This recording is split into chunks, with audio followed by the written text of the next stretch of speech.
Nagsimula sa isa, naubos ang 5, hanggang umabot ng 15. Pagdating ng 20, hindi na makatayo. Busog, lubog na sa pagkaupo. Yan na nga ba sinasabi, hindi naman babae. Pero may mga training nila sa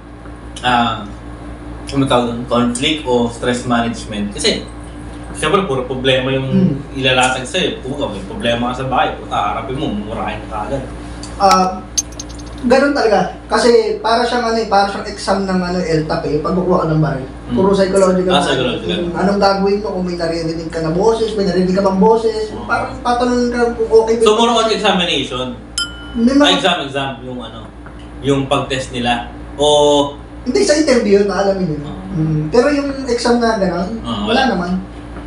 So hindi kayo parang pagka-hired ka na, hindi na kayo sasabak sa training or Ay, meron ba? May training. Tapos ipapakilala sa iyo yung produkto niya eh. Wala naman eh. Tsaka yung pag-handle nung meron din. Tapos yun nga, kailangan mga ba talaga pasensya mo? Doon talaga yun eh, binabayaran ka doon para sumalo ng galit ng kliyente, ng customer. Yung tipong walang dahilan, no? Puta galit na siya. Dami ka sa problema. Yun ang bayad sa'yo eh. Taga-salo ko lang talaga. Worth it naman yung pasahod para sa pagsalo ng problema. Oo. Worth it siya kasi yung mga kabatch ko, nasa grocery store, ang sahod nila, pang sarili nila eh. Nakatira pa sila sa magulang nila, kulang pa yung kinikita nila. Isa pa lang girlfriend nila nun. May bisyo nila, alak. Kung tatlong girlfriend, ilan dapat? Pwede na sa call center yun. Hindi naman. Mga 2 lang. Siguro. Siguro. Hindi, pero baba kasi, yung tawa nila, ayoko magsabi ng ng mga grocery na alam mo lang, mga sikat niya. Mababa ng sahod nila dyan. Kasi pa-epal ako eh. Yun yung natutunan ko ng call center. Ganun ba ako ng grocery kami? Nakashare na eh. Pinapunch na yung ate, ilan taon na? Saan ka nag-aral? Ganito. Magkano? Kaya sabi na, nagugulat ako. Baba talaga. Paano nakabog ko eh? Underpaid talaga, no? Oo. Yung pagod pa, tas yung oras na, no? Nakatayo pa. Hirap na hirap. Tapos samantalang, halimbawa ako, nakaupo ako doon. Hindi paglukuhan niya ako ng customer ko. Malaki yung gap eh. Kaya kung worth it, okay siya eh. Parang naglalaro ka lang. Sanay ka sa trust to, okay. Puro ka lang dyan. Tsaka di ba nga sabi, pag nagkasakit na ako, hindi rin ako maman. Pero binibigay ko naman yung trabaho na inaasahan nila sa akin. Binabayaran niyo ako eh. Oo, binabayaran niyo ako para dito eh. Gagawin ko yan. Na dideliver mo yung Oo. Pero yung seryoso na nagkakarir ako, kung kailangan ko manira ng kapwa, sisip-sip ako sa boss, hindi ako umabot sa ganun. Yung iba? May mga ganun talaga. Kunyari, number 1 ka. Ay, yun, nangongopya lang yan eh. Ganun, naninira. Umabot doon. Gusto ginagawa. Ayoko ng spotlight. Sa bumboy, ayoko ng spotlight. Halimbawa, kailangan yung makatawag, maka-resolve ng issue ng 50. Ayaw kong gawin yan eh. Excuse me. Sa totoo lang, ayoko lang. Kasi pagka nagawa ko yan, next month o next year, mag-expect ka pa ng more sa akin eh. Nagawa mo nga 50, gawin mo 60. Tapos turuan mo yung makasama. Nakita mo na eh, no? Oo, nakita mo yung sistema eh. Ayoko. Tapos sahod ko ganun pa rin. Ito lang ako. Okay na to. 50 lang, 35 lang, 40 lang ako. Ayoko spotlight ko dyan. Ayoko mag-career na. Nakita mo yung kung paano nila tinatrato yung mga nag-excel eh. Totoo. Pero yung mga ganun, okay naman din sa kanila. Kasi nga gumagawa sa nilang career eh. Siguro di lang ako ganun klaseng tao. So pagka may mga pakitang gilas na gano'n, may kinababagsakan din naman yung iba na promotion. Magandang tanong eh. Kasi parang parang mga estudyante ng aeronautics eh. Di ba yung mga aeronautics? Tsaka engineer. Engineer at aeronautics. Ang engineer, sa isang building, maraming kailangan ng engineer din. Ang aeronautics, bawat aeroplano, 2 lang eh. So, parang sa BPO, ang onti ng opportunity ng pagtaas mo, yung posisyon nun, isa lang pinaglalabanan ng 2. Ang hirap, hindi pa nag-aero sa inyo kasi maganda bigay dun. Hindi sila gumagawa ng parang team leader, gano'n. Meron din, pero hindi siya, yung team leader kasi hindi naman ganun kataas yung yung gap niya sa hindi. Oo. Unlike ng mga OM yan, yung mga SOM, yun matataas na yun eh. Ilang piraso lang ang posisyon na yun. Tapos di pa umaalis. Kasi masaya na sila dun eh.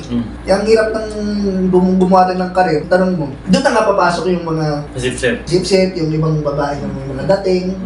Tataka ka, magaling pa ako dito, butaw naman to eh. Ba't doon siya? Hindi mo nagawa yung ginawa niya.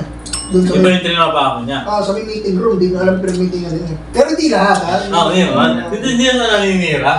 Pero nakalak ko ba yung meeting room? Nakalak siguro. About yung blinds. Yung blinds, baka nakababa siguro yun. Pero prangkahan na. Alam naman ang ano yan, alam nila lahat yan, alam nila yan. Sistema, no? Alam nila yan, tanapin niyo ako sa address ko kung talagang may problema kayo. Kakalanan ko pa kayo na. Totoo! Hindi lang sa BPO. Nangyari din sa ibang industry yan. Kahit saan meron yan. Dahil sinabi mo kanina na sabi natin kasal yung both sides.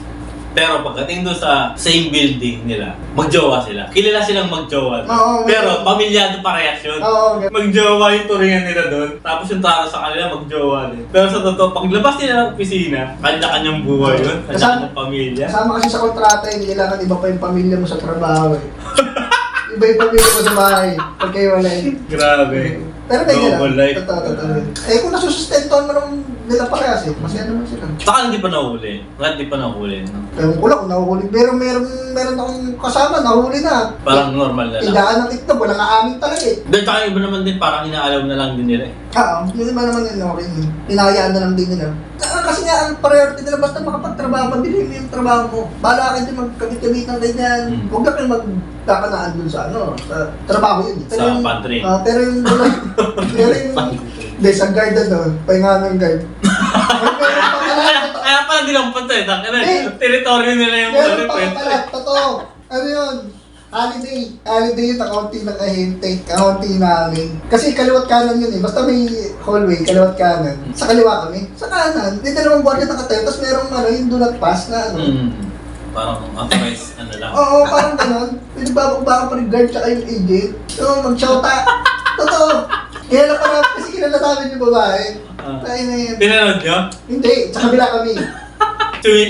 Umalingaw nga ulan. Ano na, syempre. Yun naman ang buhay doon, chismis-chismis. Pero hindi naman big deal. Natawa lang kami. Kaya pa. May guard agent pala dito ang relationship. May mga guard. Kadalasan yung mga guard. Kaya dapat yung guard hindi basta sino-sino yun. Hindi masyadong sino-sino yung mga yan eh. Depende pa rin sa tao eh. Kasi parang halimbawa nga yung tropa mo, nagda-drugs. Yung nanay mo naman, sinabi dun sa barkada, layuan yung anak ko. Sabihin naman ng lalaki, lumalayo ko yung anak mo yung lapit na lapit sa akin, so nasa tao pa rin. Kahit sumama ako yung barkada ko yung... Generous lang siya, no? Siguro. Nagbigay na lang. Siguro nagkap-kap lang. Nagkapat lang. Yung batuta. Nakapa. Nakapa, oo.